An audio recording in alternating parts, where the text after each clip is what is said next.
You know when something is totally unreasonable, and you know it's unreasonable, but there's still that like tiny little piece of you that thinks maybe it's possible? Welcome to my TBR video.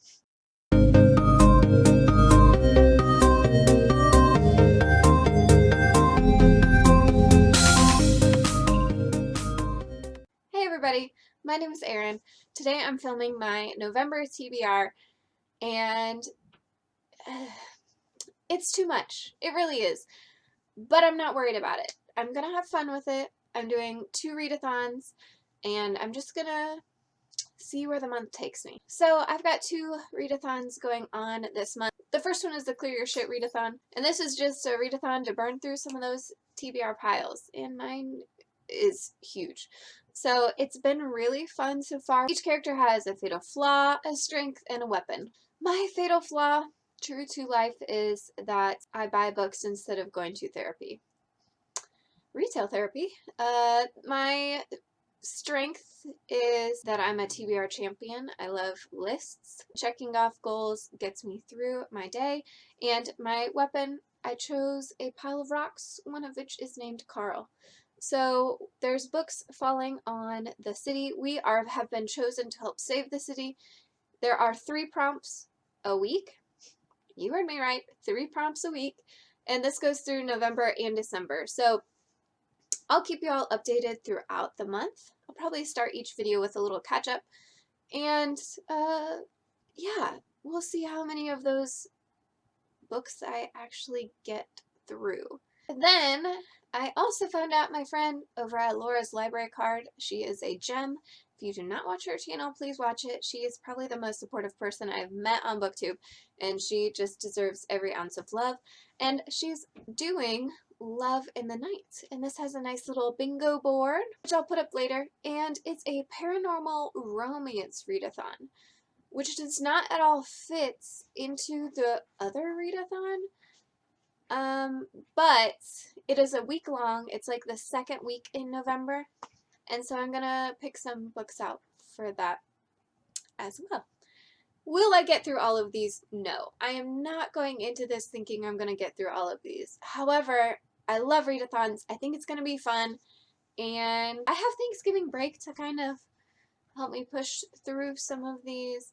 I'm gonna give myself a little flexibility. I don't have to get the prompts done the week that they're up. I don't have to get all the paranormal stuff done in that week, but yeah. On top of all that, I had my own thing going, you know, my own TBR game, and so in that game, I was defeating my own monsters with my own characters, and I had five more books. I am going to start by trying to fit those in. I also have a lot of cards left on my level 1 little bits, and so I'll be drawing from these and trying to fit them in.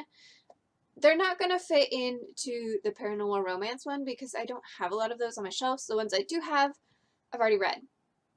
But I'm going to try and fit these into the Clear Your Readathon. I'm going to start with the Clear Your Stuff readathon. Because I actually haven't chosen very many books for the other one. I will talk about that one later and probably more right before that week. Alright, so there's one of these books that I just couldn't really fit in. It's the last nonfiction on my list. I'm going to be reading The 3 Signs of a Miserable Job. This is by Patrick Lencioni. I love that job, but my dad, for whatever reason, gave me this book. Not because he thinks I should get a different job, but just because he thinks this is a good book. It's pretty short, so I'm not worried about fitting it in. I'm going to read it right at the very beginning of the month. It's not going to count towards anything except for my own personal monster. After that, we have John Grisham, The Reckoning. If you've watched my channel, you know that I did not like my last John Grisham book at all. My dad loves John Grisham, so he gave me this one to borrow. I don't know much about this book. I know that there is a guy who commits a murder. It's about the trial. In the last book, I just didn't really like the pacing. I didn't like the way that race was portrayed. So I'm interested to see how this one differs. Hopefully it differs. But yeah, I'm going to put this on the list as a character you would want to fight. I don't know, again, much about the story, but if you're killing people, I don't think we're going to be friends. Alright, next up for my monster challenge, I had Blood Oath. This is by Christopher Fransworth. Another one I don't know anything about. I know it mixes like CIA with vampires or something. My boyfriend gave it to me to read. I don't remember if this is the one he thought would be like a funny parody or if this is the one he thought I'd enjoy, like genuinely enjoy. So we'll see how that goes. But this is going to fit in with one of my free choices. On my list for monsters was The House of Salt and Sorrow. This is by Aaron Craig, and it's a retelling of the 12 like dancing daughters, the girls who can't stop dancing every night, and weird things are happening. I've realized now that I don't know much about the books I'm reading this month. But my friend gave it to me to read. She thought I'd really love it. I always love a good retelling. This one's going into my fantasy spot. I'm excited about this. The Dancing Daughters one is not my favorite retelling. I've read some others along that same storyline, and it's just not a story I connect to as much. The retellings are never quite my favorite, but I do always enjoy them. They're just not like the love of my life kind of books. However, I've heard good things on BookTube and from my friend, so this one has potential for sure. The last book for my own challenge that I needed to fit in is A Separate Piece by John Knowles. This I read in high school and I remember really enjoying it. I don't remember any of it now. It follows a boy in high school during World War II and kind of his summer, either like right before the war or during the first part of the war. It is going to be the one that's been on my shelf the longest, not of all the books I own, but of the ones that have been on my list to reread. Okay, those are the books I had to fit in. Oh no, there's one more. So my Discord group, thankfully, fortunately, decided that we're going to kind of spread this boy out a little bit since it is long. So we're going to finish it in November, I think. So The Shadow Rising, book number 4, Robert Jordan's Wheel of Time, is going to go into my most expensive book slot. Got different covers from the one I first got, and they were a little bit more expensive.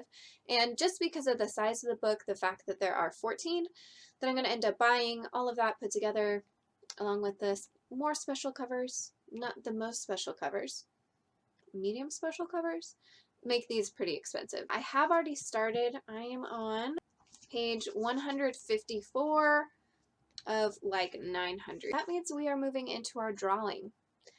I hope these books can fit in. Alright, the first book I got is The Blob That Ate Everything. This is a Goosebumps book. It was one of my favorite Goosebumps book. Unfortunately, it's been ripped up because I had it in my classroom for a bit and kids are destructive.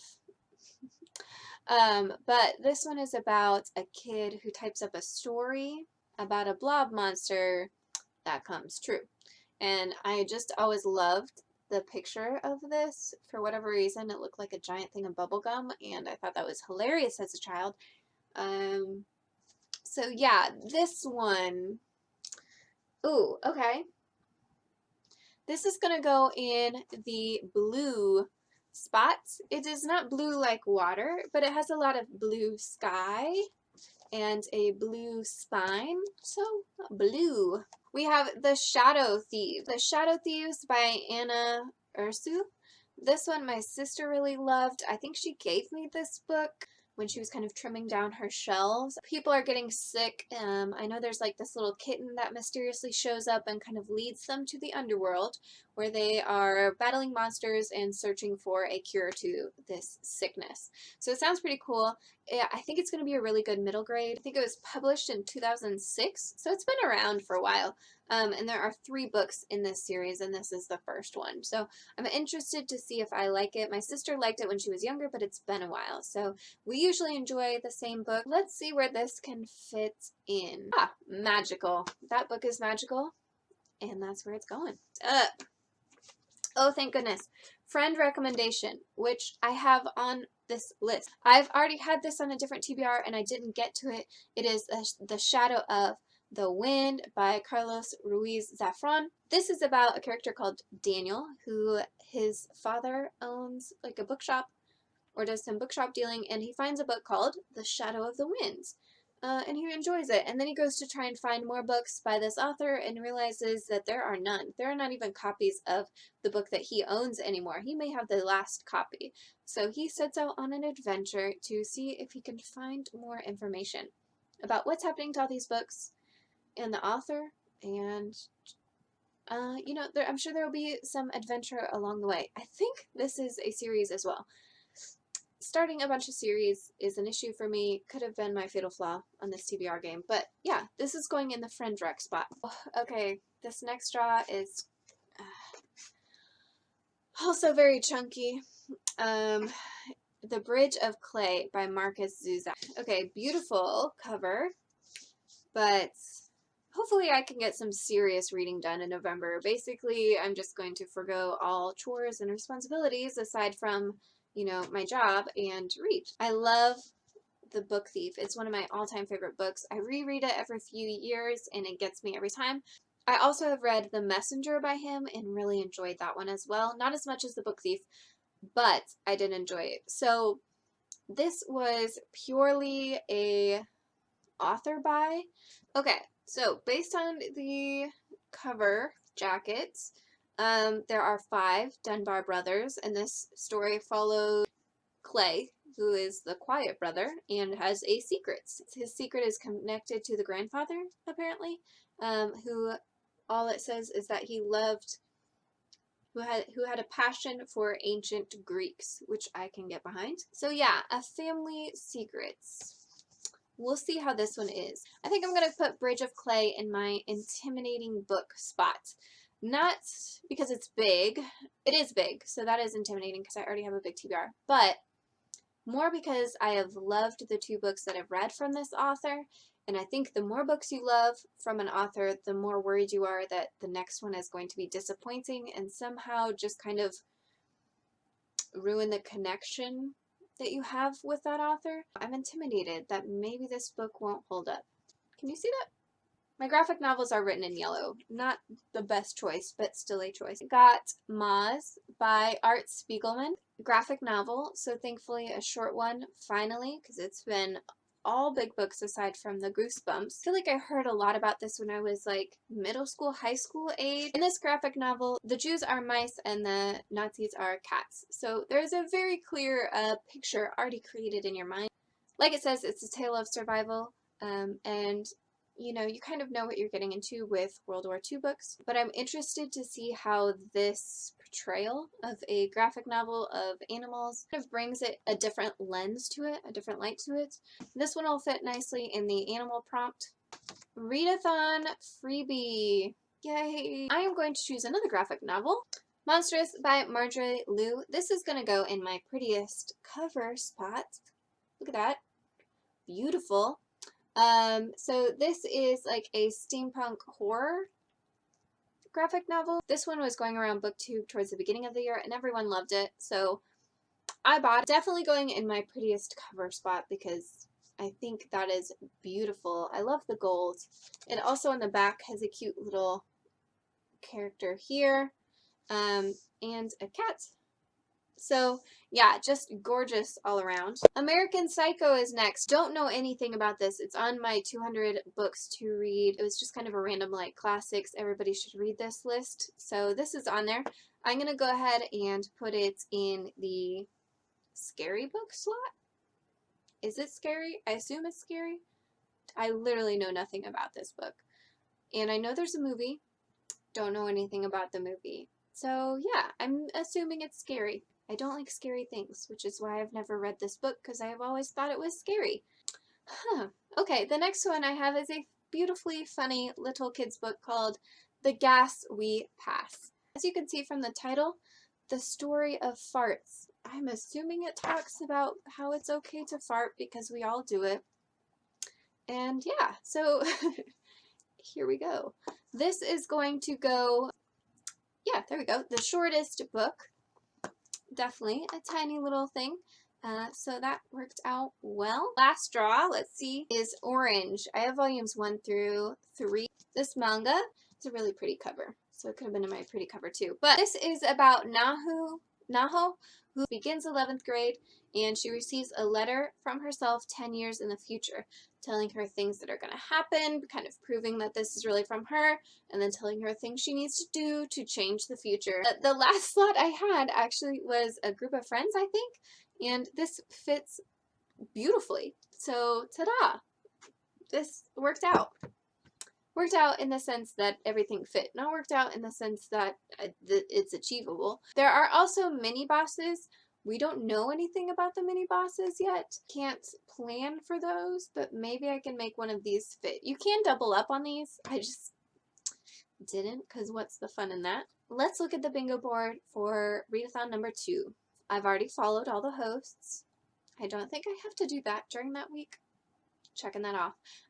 Here's my TBR, so I can check that one off as well. One of them that I do know is to read a vampire novel. I have Blood Oath on my list already, but not during that week, so I think I'm going to pick up Bunnicula.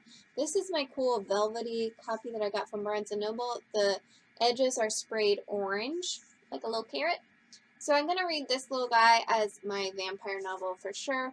It's nice and short. There's also Read a Sequel, and I'll be finishing up Orange during that time, and this is volumes 1 through 3, so that'll count in there. For a different style, I'm going to choose A Certain Slant of Light by Laura Whitcomb.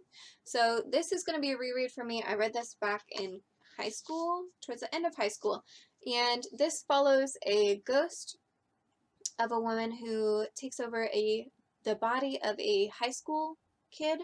And so there's kind of like 2 different storylines going on. The ghost is trying to figure out why they're a ghost, what happened, how'd they die, who they were before. And then as a ghost, she's also kind of falling in love with one of the boys that she's going to school with. And so it's kind of their romance and her figuring out who she was in the past.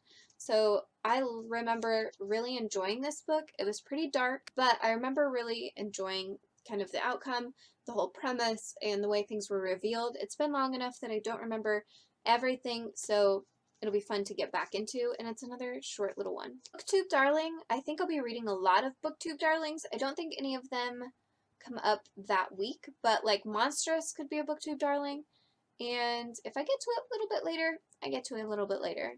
For author of color, I'm going to see if I can find Better Off Red by Rebecca Weatherspoon in my library. Seems super steamy based on the cover. So this follows Ginger, who goes to college kind of, it appears, more on the nerdy side, worried about her GPA, and she joins a sorority group and realizes that it's a lifelong pact to serve demons. So yeah, she's got to get out of that somehow, and apparently there's some romance involved, so we'll see. I know literally nothing about this, but I'm hoping I can find it somewhere. And then last up is my LGBTQ plus choice, and I'm going to try and find Mooncakes. Sam Walker, I think. I'll put the picture up here. But yeah, it's, first of all, graphic novel. Can get through it pretty quick. Second, it sounds super cute. It's just a nice little cozy tale, and it'll be perfect for November and really getting into that fall feel. Here are the big books for this month. Alright guys, let me know what you're reading. Let me know if you're doing either of these readathons. I am so excited. I think they both sound incredibly fun. All of the hosts have put in a lot of work, you can tell. I'm just excited. I wish it was November already, which, I mean, it almost is. Will be by the time you all see this. I hope you have a great day, and I hope you had a good October. Alright, bye guys.